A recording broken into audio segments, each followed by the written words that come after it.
Greetings students. Today we will start chapter number 7, congruence of triangle. I have given you the introduction from the Extra Mark Learning app, and let me tell you again the basic concept of this chapter. First of all, what do you mean by the term congruence? Okay, congruence होता क्या है? Congruence होता है जैसे देखो ये दो stamp है आपके पास, सेम दिखाई दे रही है आपको, है ना, सेम शेप की दिखाई दे रही है, सेम साइज़ की भी दिखाई दे रही है.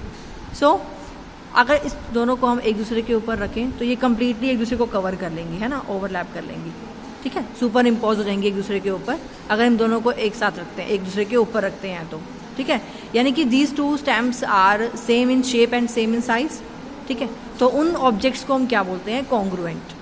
ठीक है, so these two stamps are congruent to one another, यानी कि एग्जैक्टली एक दूसरे की कॉपी होंगी ये, और सेम ही साइज़ की होंगी और सेम ही शेप की होगी. Okay, so the definition of congruence is the shapes or the figure which are same in shape and same in size exactly. So that is called as congruence. ठीक है, now next is congruence of plane figures. These two figures are given to you, बिल्कुल exactly same है. Are they congruent? Yes, they are congruent. तो what is the symbol of congruent? like this, equal का sign और फिर ऐसे tilt. Okay, this is the symbol of congruent. So you can say that F1 is congruent to F2.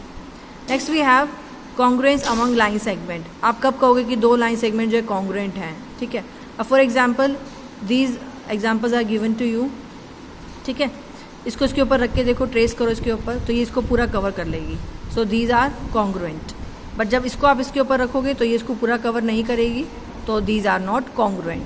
So you can say that A B line segment is congruent to C D line segment.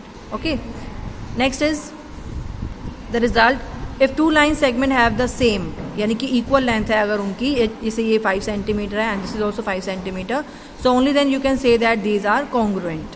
ठीक है, and also if two line segment are congruent they have the same length. So vice versa is also, मतलब इसका उल्टा भी true है कि अगर same length के होंगे तो कॉन्ग्रुएंट होंगे, और अगर कॉन्ग्रुएंट है तो सेम लेंथ के होंगे. Okay, next is congruence of angles. How you can prove that these two angles are congruent to each other? Okay, for that you have to check the measure, means इनका जो angle का major है कितना है. यहाँ 40 degree है, this is also 40 degree, है ना. तो जब आप इसको ऊपर ट्रेस करोगे इसको, तो ये इसको पूरा कवर कर लेगा. क्यों कवर कर लेगा? क्योंकि ये भी 40 डिग्री का है, this is also 40 degree. Okay, so how you can say that the measure of angle A B C is equal to measure of angle P Q R. So in that case you can write it as this. Okay, so you can write angle ABC is congruent to angle XYZ.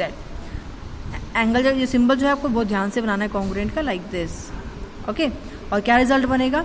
If two angles have the same measure they are congruent, और अगर two angles congruent है तो उनका major क्या होगा? Same होगा. This is the next result. Okay, next is most important concept, congruence of triangles. How you can prove that these two triangles are congruent to each other, कि दोनों एक दूसरे की कॉपी है, आप कैसे प्रूव करोगे? ठीक है, देखो सबसे पहले two triangles are congruent if they are copies of each other and when superimpose they cover exactly other. ठीक है, अब इसको इसके ऊपर ओवरलैप कराऊंगी, तो यानी कि ये जो पी क्यू वाली, अगर देखने में हम देखें तो पी क्यू वाली ए बी के ऊपर आएगी, बी सी वाली क्यू आर पे, और ए सी वाली पी आर पे, है ना. तो आप कैसे बोल सकते हो? ए के सामने कौन है? पी है. ठीक है, बी के सामने कौन? क्यू, और सी के सामने कौन है? आर. तो if you are writing A B C then you will write P Q R is congruent. तो आप ऐसे लिखोगे. ठीक है, तो यानी कि कैसे लिखोगे? कौन कौन से वर्टिसेस कॉरस्पॉन्डिंग है? ए के सामने कौन है? पी है, आपको मैंने बता दिया सारा. You can read this. ठीक है, तो आप कैसे लिख सकते हो इसको? ए कॉरेस्पॉन्ड टू पी. ये सिंबल किसका है? कॉरेस्पॉन्ड का. ऐसे एरो बनाना है.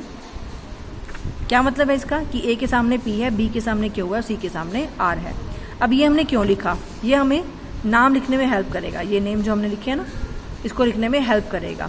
क्यों हेल्प करेगा? देखो, अगर बाई चांस मान लो कि इस फिगर में आपके पास सी के सामने पी होता, बी के सामने आर होता और ए के सामने क्यू होता, तो आप नाम कैसे लिखते, है ना. तो इसलिए ये हमें हेल्प करेगा नाम लिखने में. So this is the concept of congruence of triangles which is very important.